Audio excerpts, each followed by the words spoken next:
অনেকেই বলে আমি নাকি আমার শরীরের থেকে আমার বাইকের যত্নই বেশি নেই। আসলেই তাই, আমার বাইকের কোনো কিছু সামান্য পরিমাণের সমস্যা দেখা দিল সেটা আমার ভালো লাগে না। সেই সমস্যাটা যতক্ষণ পর্যন্ত না ঠিক করছি সেই অবধি আমার মনে শুধু সেই কথাটাই বারবার মনে পড়ে। রাস্তায় বিশালদের সাথে দেখা, সবিনয়ের বাইকেরও টায়ার একদম নষ্ট হয়ে গেছে। ও বলছিল যে কিছুদিন আগে চেঞ্জ করবে, তবে ও এখন বাইরে আসে দেখে ভাবছিল যে বাড়ি আসার পরে চেঞ্জ করবে, কিন্তু ওর ভাই কয়েকদিন থেকে বাইকটা চালাচ্ছে। আর টায়ার যেহেতু আগের থেকে নষ্ট, দেখো ওর বাইকের অবস্থা কেমন হয়ে গেছে। টায়ার একবারে কোনো কিছুই নাই। মাঝখানে একটা নাকি ব্রেক করছিল, তারপরে টায়ারে এরকম অবস্থা হয়ে গেছে। একদম কোনো কিছু বিট বলতে কিছুই নেই, সামনের থেকে গুণা বের হয়ে আসে আর হাওয়া তো থাকেই না। ও হচ্ছে বাজারের এখানেই টায়ার চেঞ্জ করার জন্য চলে আসছে। ও লাগাচ্ছে আগের থেকে কোম্পানিতে যেই টায়ারটা ছিল সেটাই। এই যে এটা হচ্ছে MRF এর 140/70/17 যে টায়ারটা হয় সেটাই লাগানো হচ্ছে এখানে। ওদের বাইকটাতে আগের যেই কোম্পানি টায়ারটা ছিল সেরকম সেম টায়ারই লাগাচ্ছে, তবে আমি একটু আলাদা রকম লাগাইতে চাচ্ছি। অ্যাপোলো H1 এর যে টায়ারটা হয়, আগে যেমন 140 ছিল, তবে এখন 150/17 যেটা হয় সেই টায়ারটা লাগানোর জন্য আমি চলে আসলাম ময়নাগুড়িতে।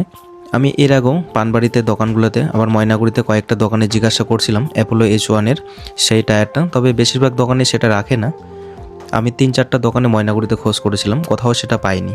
তবে আমাদের ময়নাগুড়ির মধ্যে সবাই বলছিল যে একটা দোকানের কথা, সেটা হচ্ছে বালাজি টায়ার্স বলে যে একটা দোকান আছে সিনেমা হলের পাশে, সেখানের কথাই বলছিল অনেকেই। তাই বাড়ির থেকে আজকে সেখানে যাওয়ার উদ্দেশ্যে বের হয়ে আসি। ময়নাগুড়িতে অনেক বড় করে ছট পূজা হয়। আজকে ছিল সকালবেলা ছট পূজা, কালকে বিকালের দিকেও হয়েছিল। তবে আমি কালকে আর আজকে সকালবেলা 2 দিনই আসতে চাইছিলাম। 2 দিন বলতে আমি এক টাইমও আসতে পারিনি। কালকে বিকালের দিকে কাজের চাপের জন্য আসতে পারিনি, তবে ভাবছিলাম যে ভোরের দিকে আসব। তবে আমার ভোরের তো দূরের কথা, ঘুম ভাঙছিল সকাল 8টার দিকে। সকালবেলা উঠে দেখি 8টা বাজে, তাই আর এবছর আসা হলো না। এটাই হচ্ছে বালাজির সেই টায়ার্সের দোকান। এটা ময়নাগুড়ি বকুলতলা থেকে চালসা যাওয়ার পথেই সিনেমা হলের একটু সামনেই দোকানটা পড়ে। বালাজি যে মোবাইলের দোকান আছে, মোবাইলের দোকানের পাশেই হচ্ছে এই দোকানটা। এখানে আপনারা বিভিন্ন ধরনের টায়ার পেয়ে যাবেন। সে ছোট গাড়ি থেকে শুরু করে অনেক বড় বড় 10 চাকা 12 চাকা সব ধরনের গাড়ির টায়ারে এখানে পাওয়া যায়।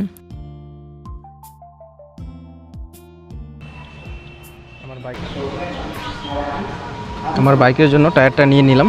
আগের যে টায়ারটা ছিল ওইটা কিন্তু একদম পুরো ক্ষয় হয়ে গেছে। আমি এই মুহূর্তে দাঁড়িয়ে রয়েছি বালাজি টায়ার্সের এখানে। আমার বাইকের জন্য টায়ারটা নিয়ে নিলাম। 31,600 কিলোমিটার চালানোর পর আমার টায়ারের অবস্থা এই যেরকম, উপরের বিট কোনো কিছুই নেই। মাঝে মাঝে আমরা পাহাড়ে ঘুরতে যাই, তবে এইরকম বাইক নিয়ে মানে এরকম টায়ার নিয়ে পাহাড়ে যাওয়া খুব রিস্কি ব্যাপার। পাহাড়ের রাস্তা জায়গায় জায়গায় ভালো, জায়গায় জায়গায় খুব খারাপ, আর ব্রেক ধরলে উপরের চকলাটা একদম উঠে যাইতে পারেন। তার জন্য আমি নিয়ে নিলাম এই যে অ্যাপোলোর H1 এর 150/60 যেটার 17 এই টায়ারটা। তাহলে চলো এটা ফিটিং করে দেখা যাক কেমন দেখা যায়। এখান থেকে এই টায়ারটাকে আমি এর আগেও একদিন এসে দেখে গেছিলাম, তাই আজকে এসে বেশি দেরি করি নেই, শুধু টায়ার নামটা বলছিলাম আর নিয়ে নিছি। অনেক দিন থেকে আমি ভাবছিলাম এরপরে আমি গাড়ির টায়ার নতুন লাগাইলে অ্যাপোলো যে H1 এর টায়ারটা থাকে সেটাই লাগাবো। বেশিরভাগ জনেরই আমি টায়ারের রিভিউতে দেখেছিলাম, বেশিরভাগ লোকই হচ্ছে এই অ্যাপোলো H1 এর 150 সেকশনের টায়ারটাই লাগায় বেশিরভাগই। তাই আমিও এটাই ঠিক করে নিয়েছিলাম যে আমার বাইকে লাগানোর সময় আমি এই টায়ারটাই লাগাবো। তাই টায়ার নিয়ে সোজা চলে আসি আবার নতুন বাজারের এখানে। ব্রিজটা পার করে আমাদের রামশাহী পানবাড়ির লাইন আসতেই যে লোকনাথ মন্দিরটা পড়ে সেটা পার করে এখানে একটা টায়ারের দোকান আছে। অ্যাকচুয়ালি হচ্ছে টায়ারের দোকান বলতে সেটা সাইকেলেরই দোকান, তবে এখানে দাদা টায়ারের কাজও করে, মানে সাইকেলের জিনিসের সাথে সাথে টায়ারও লাগায়। এখানে মেশিনের দ্বারা টায়ার চেঞ্জ করানো হয়। আর সকালের দিকে আমরা আসি যেহেতু, তাই সবার ফার্স্ট এখানে এসে আমরা চা খেয়ে নিলাম। ও আর আমি কার সাথে আসছিলাম সেটা তো বলাই হয়নি। আমার সাথে আসছে হচ্ছে বিবেক ভাই। টুকটাক কোনো কোথাও যদি যাই বিবেক ভাইকে বললে ওর সাথে সাথে আমার সাথে চলে আসে, বেশ ওর সাথে আমার ভালো লাগে আসতে। আশেপাশে কোথাও গেলে ভাইকে আমি বলি, তবে ও ফ্রি থাকলে কোনো সময় না করে না, আমার সাথে চলে আসে। একা একা কোথাও গেলে সেরকম ভালো লাগে না, সাথে কেউ একজন থাকলে বেশ ভালো লাগে। আর এখন তো সবাই টুকটাক ব্যস্ত হয়ে থাকে, আমার বন্ধুগুলো যারা আছে সবাই কিন্তু নিজের নিজের কাজেই ব্যস্ত, সব সময় সেরকম হয় না। আর আমরা মাঝে মাঝে যেমন ঘুরতে যাই, অনেকেই কিন্তু দেখে বলে যে আমরা বন্ধুগুলো মনে হয় সবসময় একসাথেই থাকি, তবে সেরকমটা না, সবাই নিজের নিজের কাজে এখন আপাতত ব্যস্তই থাকি। তবে যখন হচ্ছে কোথাও ঘুরতে যাই সবাই মিলে একসাথে হই, তারপরেই ঘুরতে যাই। আর বেশিরভাগ টাইম আমরা যখন ঘুরি আমরা 3-4 জন বন্ধু মিলেই বেশিরভাগ টাইমটা ঘুরি। আমাকে যারা যারা ফলো করে তারা অনেকেই ভাবে আমরা মনে হয় সব সময় খুব ঘুরি, এখানে ওখানে খুব ঘুরতে যাই, তবে সেরকমটা না। কিন্তু সবাই কাজের চাপে থাকি, তো যখন একটু ফাঁকা পাই সেরকম হিসেবেই ঘুরতে বের হই আর সেই সব ছবি ভিডিও করে রাখি। তবে কিছুদিন পর পর আমি সেসব কিছু সোশ্যাল মিডিয়ায় এরকম করে তোমাদের সামনে তুলে ধরি। সেটা দেখে অনেকেই ভাবে যে সবসময় আমরা ঘুরেই থাকি, খুব ঘোরার সময় পাই। তবে সেরকমটা না, মাঝে মাঝে ঘুরতে যাই। এরপরেও হচ্ছে আমাদের একটা নেক্সট টাইমে ঘোরার প্ল্যান আছে, তবে সেটা আমি এখন বলতেছি না। পরবর্তীতে যদি সেই প্ল্যানটা আমাদের সাকসেস হয় তবে তাহলে তোমাদেরকে জানাবো। এবারে আমাদের ঘোরার ডিস্টেন্সটা মোটামুটি বেশ দূরেই থাকবে, তবে দেখা যাক সেটা কি হয়। আমাদের একজনের হলে আরেকজনের হয় না, সেরকমটা তো হয়। তবে সবাই মিলে যদি একসাথে যাইতে পারি, প্ল্যানটা সাকসেস হয়, তাহলেই তোমাদেরকে জানাবো। আমার এই হাত দুটো মাঝখানে ঢোকা, এই যেমন উল্টা হয়েছে। চাপ রাখি, হ্যাঁ বাস। খুলবো? খুললে কেন? এটা খুলতে বলিনি। তোমারটা খুললো না। হাত দিয়ে চাপ দিয়ে রাখলেও হবে। হ্যাঁ দাঁড়াও, সার মতন সার। হয়ে গেল না?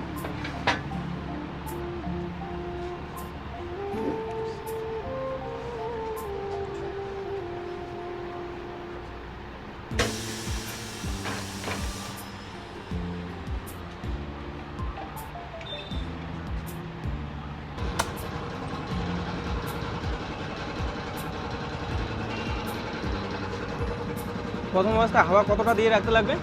40 যাবে না কষা, সবসময় 40-এই। 40-45।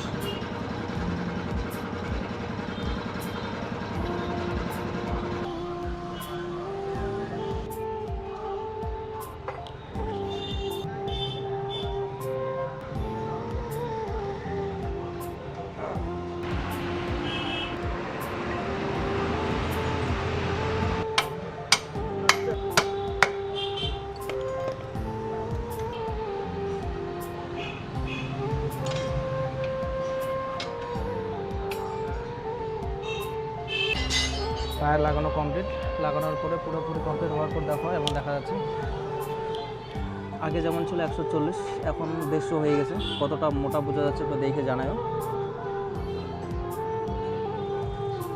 টায়ারের গ্রিপটা প্রায় আগের মতন সেমই আছে, তবে আগের থেকে অনেকটা কিন্তু চওড়া, কিন্তু একদম অনেকটা দেখা যাচ্ছে আগের থেকে।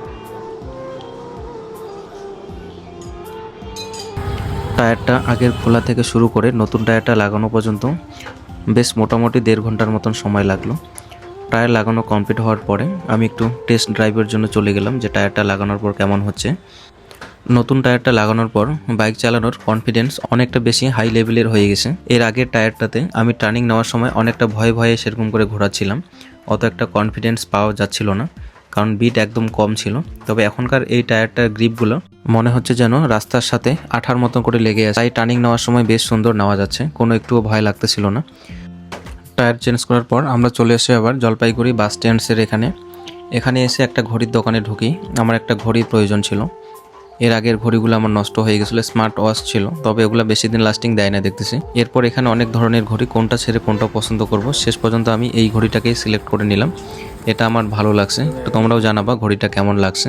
আর এখানে দেখো অনেক বড় একটা দেওয়াল ঘড়ি, এটা কিন্তু বেশ ভালো পছন্দ হয়েছে। পরবর্তীতে দেখা যাক, এই ঘড়িটা নেওয়ার ইচ্ছা আছে। এটার দাম নাকি 1100 টাকার মতো বললো। আর দেখো কত সুন্দর একটা প্যাকেজ করে ঘড়িটাকে দিল।